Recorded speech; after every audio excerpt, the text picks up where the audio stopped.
Bahrain पर Iran के विध्वंसक हमले हुए हैं। ऑयल रिफाइनरी को टारगेट पर लिया गया। रिफाइनरी के ऊपर धुएं का गुबार नजर आ रहा है। पापको रिफाइनरी पर मिसाइल दागी गई, ये देखिए आप।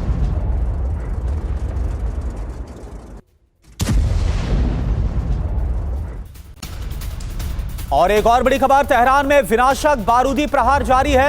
अमेरिका इजराइल ने बमबारी की है। हवाई हमलों के बाद तेहरान में भारी तबाही। एक और बड़ी खबर, जंग के बीच ईरान में विद्रोही गुटों की बगावत।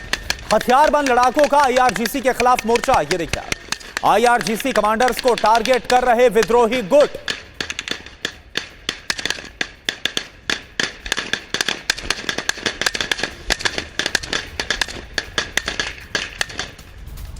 और वहीं इजराइल में हिजबुल्लाह ने बारूदी प्रहार किया है। इजराइल के मरकवा टैंक पर मिसाइल से अटैक किया गया। हिजबुल्लाह के हमले में यह टैंक तबाह हो गया।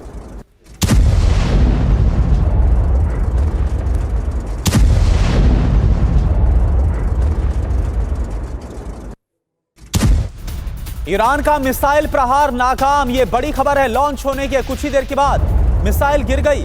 दुश्मन के ठिकानों पर दागी गई थी मिसाइल।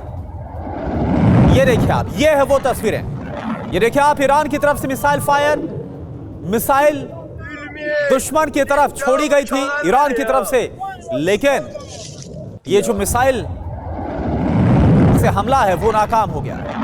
लॉन्च होने के बाद कुछ ही देर बाद ये मिसाइल गिर गई और इसका वीडियो भी आपको दिखा रहे हैं। और आज की बहुत बड़ी खबर आपको बताएं, ईरान की एटमी साइट पर इजराइल की तरफ से बड़े हमले को अंजाम दिया गया। ईरान की कुल मिलाकर 5 न्यूक्लियर साइट्स पर हमला हुआ है। ये देखिए आप, कैसा विध्वंस वहां मचा। ईरान ने कहा बदला जरूर लेंगे, यानी अब पहले इजराइल के डिमोना प्लांट पर जब हमला किया गया ईरान की तरफ से, हालांकि वो हमला डिमोना से कुछ दूरी पर था, लेकिन इस बार 5 न्यूक्लियर साइट्स पर इजराइल की तरफ से हमला किया गया और अब ईरान बदले की बात बोलता हुआ नजर आ रहा है। तो सवाल यही है कि क्या इसके बाद परमाणु विध्वंस मचने वाला है? जो नहीं हुआ अभी तक, क्या वो होने वाला है? और एक और बड़ी खबर, ईरान में यूएस इजराइल का बहुत बड़ा ऑपरेशन। यूरेनियम उत्पादन वाले प्लांट पर हमला किया। यज़्द परमाणु ऊर्जा संयंत्र पर बमबारी की गई। ईरान की सेना ने भी हमले की पुष्टि की है। यह देखिए आप तस्वीरें। और एक और बड़ी खबर, मध्य ईरान के अराक में इजराइल का हवाई हमला। हैवी वाटर फैक्ट्री पर इजराइल ने बमबारी की है। फैक्ट्री में परमाणु हथियारों के लिए सामग्री बनती थी। आईडीएफ का यह बयान, आईडीएफ ने जारी की है बाकायदा सैटेलाइट तस्वीरें भी हमले की।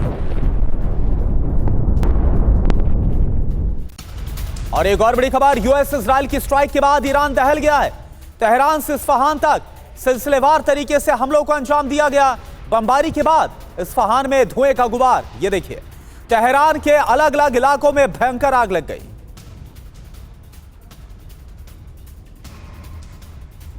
तो ईरान के पार्चिन सैन्य बेस पर भी हमला हुआ है। खबर यह भी आ रही है, पार्चिन में यूरेनियम संवर्धन का दावा किया गया। पार्चिन में परमाणु हथियार विकसित करने का दावा है। तो एक साथ न्यूक्लियर साइट्स को दहला दिया हमले में इजराइल और अमेरिका ने। वो एक एक करके नाम हम आपको बता रहे हैं। बुशहर से लेकर यज़्द और पार्चिन, ये वो तमाम नाम है जहां पर इजराइल और अमेरिका की तरफ से बड़े हमलों को अंजाम दिया गया। तो ईरान युद्ध का एटमी टर्न अब साफ नजर आ रहा है। अरब में परमाणु विध्वंस मच जाएगा क्या?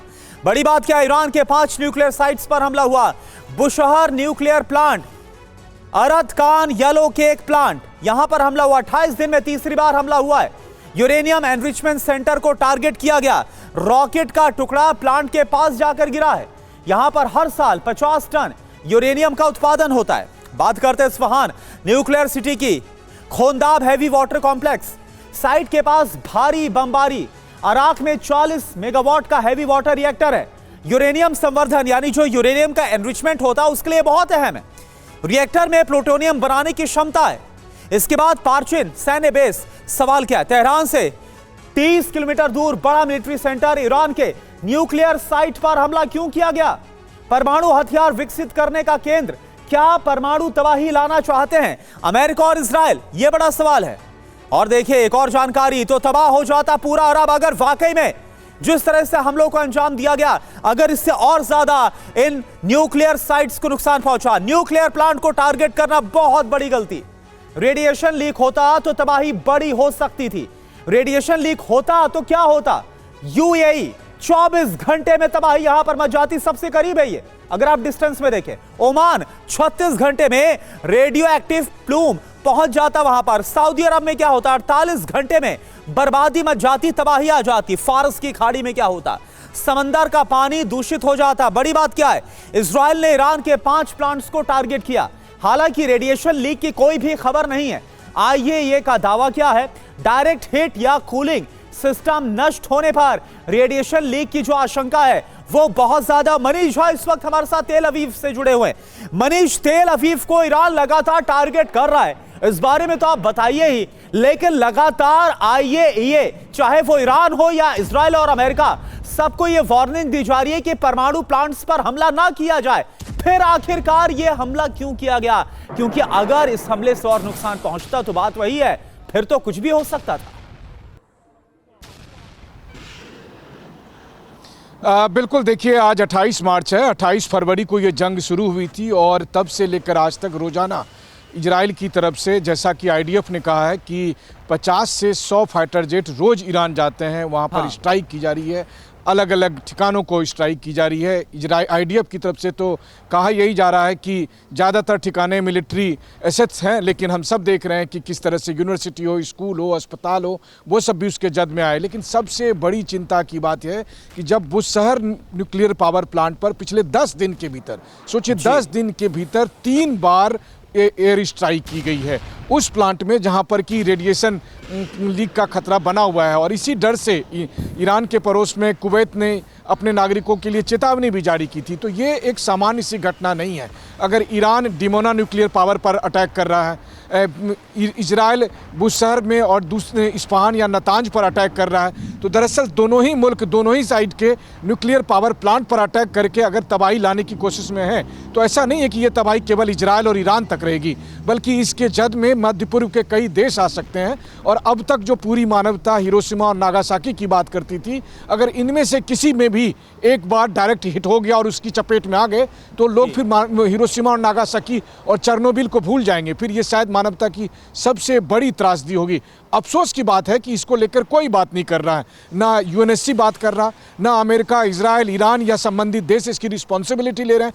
अगर ईरान ये कह रहा है कि हमारे यहाँ बुशहर न्यूक्लियर पावर प्लांट पर अटैक हो रहा है, तो ये भी सच है कि ईरान भी इजराइल के डिमोना पावर प्लांट पर अटैक कर रहा है। और अगर इजराइल ये कह रहा है कि हमारे यहाँ निर्दोष लोगों को मारे जा रहे हैं, जैसा कि कल रात में जब अटैक हुए और हम लोगों ने स्पॉट पर जाकर रिपोर्टिंग की, तो ऑफिशियल्स कह रहे थे कि देखिए एक इनोसेंट आदमी मारा गया। तो ईरान में भी तो लोग जो मारे जा रहे हैं उसमें बहुतायत इनोसेंट हैं, वो स्कूल की बच्चियां हो या फिर यूनिवर्सिटी में पढ़ने वाले छात्र हो। तो सवाल यही है कि कौन रोकेगा, और कम से कम 1 महीने बाद कोई इसका जवाब देने की स्थिति में नहीं है। बिल्कुल, और जो देखने को मिल रहा है ब्रिगेडियर विनोद दत्ता सर की आंख के बदले आंख, इस तरह से अभी एक दूसरे पर हमले हो रहे हैं। अगर डिमोना पर हमला किया गया तो इसके बदले में 5-5 न्यूक्लियर साइट्स पर हमला करना, ये कितना ज्यादा गैर जिम्मेदाराना। मैं किसी एक का जिक्र नहीं कर रहा, मैं दोनों तरफ से बात कर रहा हूं, क्योंकि हमले दोनों तरफ से हो रहे हैं। कितना बड़ा खतरा है ये? तो देखिए, यकीनन क्योंकि ईरान के जो अटैक हैं वो रिटेलिएटरी हैं, क्योंकि इसकी जो पहल थी वो इजराइल और अमेरिका ने की थी। और अगर ईरान के जो न्यूक्लियर संयंत्र हैं, अगर उन पे हमला किया जाएगा तो ईरान रिटेलिएट करेगा। और अगर खुदा न खास्ता कोई इस तरह का लीकेज होता है तो ये पूरे विश्व के लिए एक बहुत बड़ी त्रासदी बन जाएगी। आपने अभी खुद बताया कि साहब अगर प्लूम फॉर्म होता है तो करीब 24 घंटे में यूएई और 48 घंटे में वो सऊदी अरब को अपने मतलब जद में ले लेगा। तो अमेरिका को चाहिए कि वो यहाँ थोड़ा सा संयम बरते। इजराइल के ऊपर तो देखिए जुनून सवार है। इजराइल को ये नहीं पता है कि इजराइल ईरान के बिल्कुल रेंज में है, अमेरिका तक शायद ईरान की पहुंच ना हो। अगर इस तरह का कोई लीकेज होता है, या देखिए बुश शहर पे जिस तरह से 3 अटैक किए गए हैं, रशिया की मतलब कोलैबोरेशन से वो न्यूक्लियर इंस्टॉलेशन है उसको बनाया गया है। अगर वहां ज्यादा नुकसान होता है तो रशिया भी मतलब कोई ना कोई एक्शन लेने पे मजबूर हो जाएगा। पहले भी पुतिन साहब ने स्टेटमेंट दिया था जिसमें कहा था कि अगर अमेरिका ने वहां अटैक किए तो अंजाम खराब होगा। तो ये सब चीजें देखते हुए मुझे लगता है कि अमेरिका ने बिल्कुल, जो कहते हैं ना कि सेंटर ऑफ ग्रेविटी जो है वो खत्म हो चुकी है ट्रंप साहब की, क्योंकि जिस तरह से जौहरी इंस्टॉलेशंस पे अटैक हो रहे हैं, ये बताता है कि अगर बाय चांस ये हो गए तो ईरान के पास अब भी इतनी क्षमता है कि वो करीब 9 से 10 न्यूक्लियर जो वेपन्स है उनको तैयार कर सकता है। मैं कह रहा हूं चलिए न्यूक्लियर वेपन न तैयार कर पाए, डर्टी बॉम्ब्स का वो इनिशिएट कर सकता है जो रेडियो एक्टिविटी को बढ़ावा देंगे या इजाफा देंगे। और ये देखिए, केवल आपका सारा जल दूषित हो जाएगा, आपकी जमीन पूरी दूषित हो जाएगी, कुछ वहां उगाया नहीं जा सकता। और सवाल ये भी है विनोद दत्ता सर, इस पर भी मैं आपसे आगे बात करूंगा कि क्या इसके बाद ये जो हमले हुए इसके बाद और ये युद्ध है इसके बाद ईरान और ज्यादा मजबूर होगा क्या? क्योंकि अब तक तो बोलता आया है कि उसके पास परमाणु हथियार नहीं है, लेकिन जल्द से जल्द परमाणु हथियार बना लिए जाए, क्या इस तरफ भी ईरान रुख कर सकता है? क्या इस तरफ मजबूर होगा? बात करूंगा। लेकिन बड़ी खबर, इजराइल का ईरान पर बहुत बड़ा हमला। आइए ये ने की अरद कान पर हमले की पुष्टि, नेजात येलो के एक प्लांट पर हमले का दावा, साइट पर रेडिएशन का खतरा नहीं है, आईएईए की तरफ से यह भी कहा गया। और एक और बड़ी खबर, ईरान के एटमी ठिकानों पर हमला हुआ तो ईरान का एटमी बदला हूती ने लिया। हूती ने इजराइल के डिमोना प्लांट में दागी बैलिस्टिक मिसाइल, ये देखिए आप, न्यूक्लियर साइट को टारगेट करने की कोशिश की गई। ईरानी न्यूक्लियर साइट पर हमले का यह बदला है। डिमोना में आपको पता है कि इजराइल का बहुत बड़ा परमाणु फैसिलिटी है, परमाणु सेंटर है, और यहीं पर हमला किया गया हूती विद्रोहियों की तरफ से यमन से। तो हूती का ऑपरेशन डिमोना अरब में एटमी खतरा और ज्यादा बढ़ गया है। बड़ी बातें क्या है ये आपको बताते हैं। ईरान जंग में हूती विद्रोहियों की एंट्री हो गई है। अभी तक हूती विद्रोही दूर थे। इजराइल के न्यूक्लियर साइट पर हमले की कोशिश की गई। ईरान के न्यूक्लियर साइट का बदला ले रहा है हूती। डिमोना की अहमियत आप समझ लीजिए। इजराइल का न्यूक्लियर प्रोग्राम का यही सबसे बड़ा केंद्र है। हैवी वाटर रिएक्टर यहां पर है, प्लूटोनियम पैदा यहां पर होता है, जो परमाणु बम बनाने के लिए बहुत ज्यादा जरूरी होता है। अब जरूरी बात क्या है, डिमोना न्यूक्लियर साइट पर नुकसान की पुष्टि अभी तक नहीं हुई है। और एक और बड़ी खबर, एटमी ठिकानों पर हमले का बदला लेगा ईरान। यह ईरान से खबर आ रही। ईरान ने बदले के लिए टारगेट की लिस्ट को जारी किया। खाड़ी देशों और इजराइल पर टारगेट की लिस्ट जारी की गई है। इजराइल की यहूदा स्टील प्लांट पर टारगेट किया जाएगा, हमला होगा। सऊदी अरब, यूएई, कुवैत के ठिकानों पर हमला होगा। और अब आपको बताते हैं कि इजराइल के हमले के बाद ईरान ने 6 देशों पर हमले के लिए टारगेट तय किया। आपको यह बताएं कि वो 6 टारगेट्स कौन से हैं। टारगेट नंबर 1 जो 6 देश, आप देखिए, सऊदी अरब की बात करते हैं, हदीद रिफाइनरी। दूसरा टारगेट क्या है, यूएई में एमिरेट स्टील अरकान। तीसरा टारगेट क्या है, कतर में कतर स्टील। चौथा टारगेट है बहरीन में फौलत फैसिलिटी। और 5वां टारगेट है कुवैत में यूनाइटेड स्टील इंडस्ट्रियल कंपनी। और 6ठा टारगेट इजराइल में यहूदा स्टील, यानी जो स्टील का इंफ्रास्ट्रक्चर है वहां पर निशाना साधा जाएगा। और एक तरीके से जो डिफेंस इंडस्ट्री है वहां पर जो सप्लाई किया जाता है उसे निशाने पर लिया जा रहा है। एक और बड़ी खबर, अमेरिकी युद्धपोत पर हमले को लेकर ट्रंप का कबूलनामा। ट्रंप ने पहली बार माना यूएसएस जेराल्ड फोर्ड पर हमला हुआ। एयरक्राफ्ट कैरियर पर 17 अलग अलग एंगल से हमले हुए, यह पहली बार ट्रंप ने खुद माना है। ईरानी हमलों में अमेरिकी सेना घबरा गई। ट्रंप ये बोल रहे हैं, ईरानी हमलों के बाद अमेरिकी सेना घबरा गई। ट्रंप का ये बहुत बड़ा बयान है।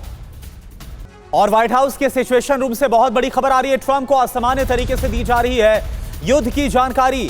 जटिल सैन्य ब्रीफिंग की बजाय छोटे छोटे वीडियो क्लिप्स दिखाए जा रहे हैं। हमलों और विस्फोटों के वीडियो दिखाए जा रहे हैं। ट्रंप पर आरोप, युद्ध में मनोरंजन ढूंढ रहे हैं ट्रंप।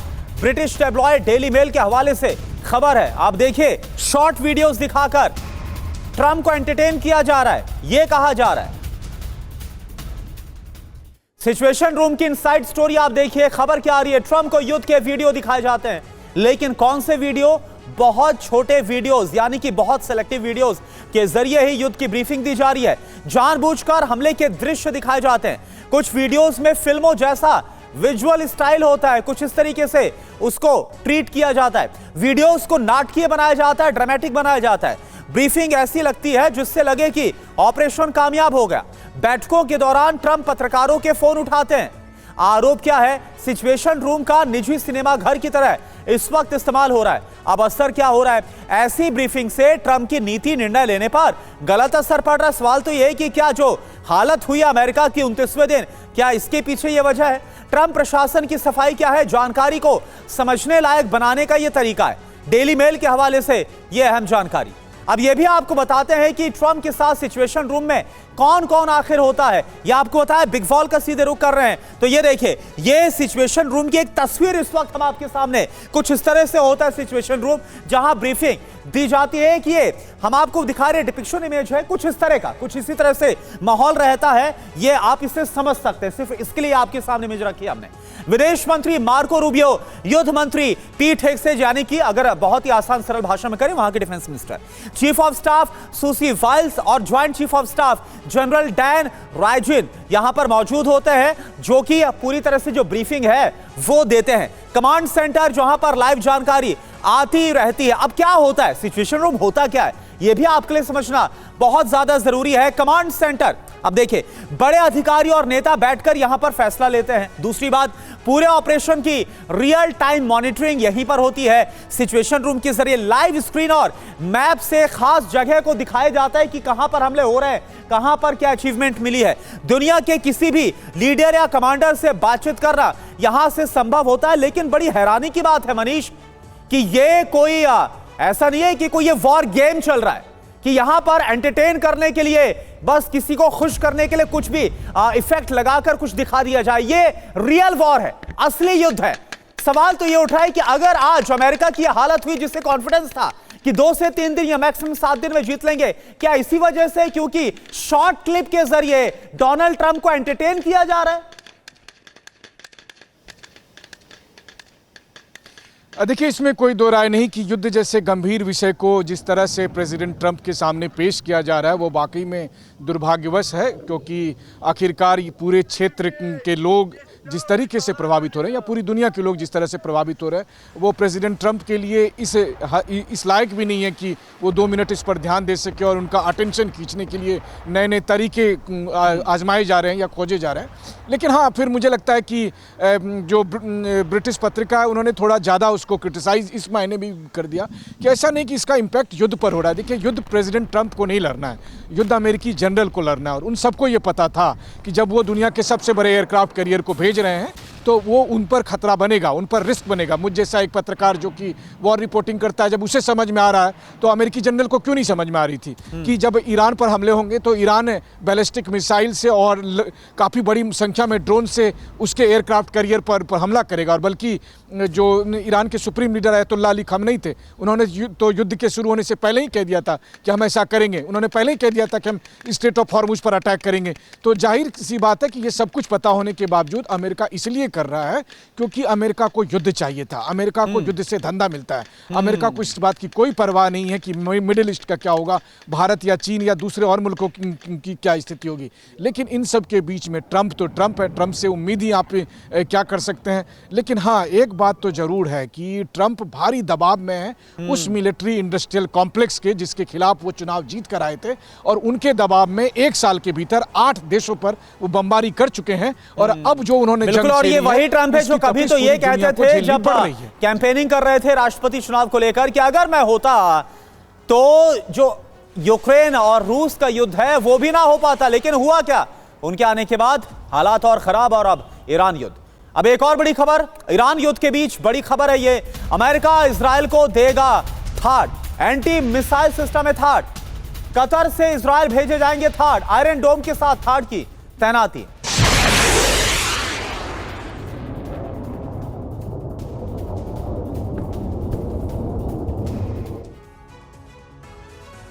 तो इजराइल को मिलेगी थार्ड पावर। ईरान के ताबड़तोड़ हमलों के बाद एयर डिफेंस की बहुत ज्यादा जरूरत है। इस वक्त इजराइल को ड्रोन मिसाइल के हमलों से इजरायली शहर प्रभावित हो रहे हैं। आयरन डोम 100% तक अब सफल नहीं हो पा रहे। आयरन डोम को सपोर्ट करने के लिए थार्ड की जरूरत है। थार्ड एयर डिफेंस लगने से दुश्मन ड्रोन की ट्रैकिंग करना आसान होगा। थार्ड से इजराइल की हवाई सुरक्षा मजबूत हो पाएगी। ईरानी मिसाइलों को इंटरसेप्ट कर पाएगा थार्ड सिस्टम। अब आप देखिए थार्ड एयर डिफेंस कितना घातक है। वायुमंडल के बाहर मिसाइल गिराने की क्षमता रखता है। 150 किलोमीटर की ऊंचाई पर मिसाइल को इंटरसेप्ट ये कर लेता है। हिट टू किल तकनीक का इस्तेमाल करता है, पूरी तरह से मोबाइल सिस्टम है, हजारों किलोमीटर दूर से मिसाइल को ट्रैक करता है। दुश्मन मिसाइल पर चंद सेकंड में एक्शन लेता है। लेकिन विनोद दत्ता सर, सवाल तो यह है कि चाहे आयरन डोम हो, थार्ड हो या फिर कोई और डिफेंस सिस्टम, इस वक्त अगर सबसे ज्यादा नाक में दम किया है तो ईरान के जो क्लस्टर वॉरहेड जिनका सबसे ज्यादा इस्तेमाल किया जा रहा है उसने, क्या उसका कोई जवाब है? कितनी मदद मिल पाएगी अमेरिका की इस स्ट्रेटेजी से? देखिए, अमेरिका के जितने भी एयर डिफेंस सिस्टम थे वो बहुत ज्यादा कारगर साबित नहीं हो रहे हैं। और ईरान ने जो स्ट्रेटेजी अपनाई हुई है उसने जो लो टेक्नोलॉजी बेस्ड जो वेपन डिलीवरी सिस्टम है, जो ड्रोन्स हैं, उनका इस्तेमाल कर रहे हैं। वो क्लस्टर बॉम्ब्स का इस्तेमाल कर रहे हैं। जैसे ही वो एयरबस्ट होता है तो जो बॉम्बलेट्स हैं वो कई की तादाद में वो फैल जाते हैं और जो एयर डिफेंस सिस्टम की मिसाइल्स हैं वो उनको ट्रैक करने में नाकाम रहती हैं। ज्यादातर वो बर्बाद कर देती हैं उनको, लेकिन कुछ भी जो दो चार स्ट्रेंज या जो बिल्कुल वैसे होते हैं जो बॉम्बलेट्स, वो जाके टारगेट पे हिट करते हैं। यही चीज इजराइल के लिए एक बहुत बड़ी समस्या बन चुकी है। आप देखिए, अगर ईरान डिमोना के आसपास तक पहुंच सकता है तो वो डिमोना पे भी अटैक कर सकता है। और ये ड्रोन टेक्नोलॉजी का फायदा ये है कि ये जो रडार का डेड जोन है वहां ज्यादा मतलब इनकी जो ट्रेजेक्ट्री होती है बड़ी लो होती है, तो वो जाके उसको अवॉइड करते हुए जो डेड जोन होता है रडार का, वहां से चकमा देते हुए ये टारगेट के ऊपर अपना निशाना बांधते हैं। और ईरान ने ये जो लो टेक्नोलॉजी है, मतलब जो लो कॉस्ट जो ऑप्शन अपनाया है, ये ईरान और ये इजराइल और अमेरिका के लिए एक बहुत बड़ी चिंता का सबब बन गया है। आप ये देखिए, उनकी मतलब कहते हैं कि करोड़ों की जो मिसाइल्स है वो बर्बाद हो रही हैं केवल लाखों के जो उनके जो ड्रोन्स हैं उनको बर्बाद करने में। आप देखिए, आज ट्रंप साहब ने खुद बताया है कि साहब किस तरह से यूएसएस मतलब जेरार्ड पे अटैक किया गया, जो मतलब अमेरिका की एक शान है, विश्व का सबसे बड़ा फ्लीट है। बिल्कुल। और सर, एक रिपोर्ट में तो यह भी दावा किया गया, एक रिपोर्ट में देख रहा था उसमें यह भी दावा किया गया कि जितना प्रोडक्शन जो ईरान है कैपेसिटी रखते हैं एक महीने में ड्रोन प्रोडक्शन की, इतनी तो मिसाइल एक साल में अमेरिका तैयार भी नहीं कर पाता है, इतनी हैवी जो उसकी आर्म्ड इंडस्ट्री है। और हमारे साथ आप जुड़े सर, आपका बहुत बहुत शुक्रिया। और मनीष, आपका भी बहुत बहुत शुक्रिया तेल अवीव से पूरी जानकारी देने के लिए। लेकिन इस बीच एक बड़ी खबर का हम रुख कर रहे हैं। अमेरिका एक और विमान वाहक पोत को भेजेगा मध्य पूर्व, यह खबर आ रही है। बहुत जल्द अमेरिका का यूएसएस बुश मध्य पूर्व पहुंचने वाला है। युद्ध के बीच यूएसएस बुश की तैनाती की जाएगी मध्य पूर्व में। पहले से ही 2 विमान वाहक पोत तैनात है। सीबीएस न्यूज के हवाले से खबर।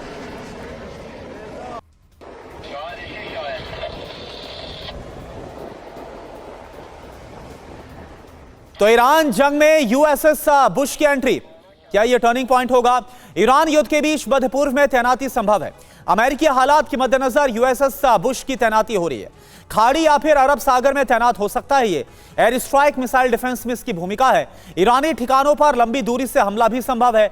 दुनिया के सबसे ताकतवर युद्धपोतों में से एक है। ये बड़े युद्ध में गेम चेंजर साबित हो सकता है, लेकिन यहां क्या होगा इस पर संशय है। सीबीएस न्यूज के हवाले से खबर है। अब मध्य पूर्व में पहले से जो तैनात है वो आप देखिए। यूएसएस अब्राहम लिंकन, जिसको पीछे खींचा गया क्योंकि उस पर हमले की बात आए थे। यूएसएस जेराल्ड आर फोर्ड, इस पर खुद डोनाल्ड ट्रंप ने बोला, बयान आपको सुनाया कि हमला हुआ। मध्य पूर्व पहुंचने वाले हैं कौन से अभी जो युद्धपोत हैं, यूएसएस त्रिपोली, यूएसएस बॉक्सर, ये अब मध्य पूर्व का रुख करने वाले हैं। कुल मिलाकर ऐसा लग रहा है कि जितना आसान लग रहा था डोनाल्ड ट्रंप को ईरान के खिलाफ युद्ध छेड़ना, अब इतना आसान नहीं है। जमीनी हकीकत तो ये समझ में आ रही है।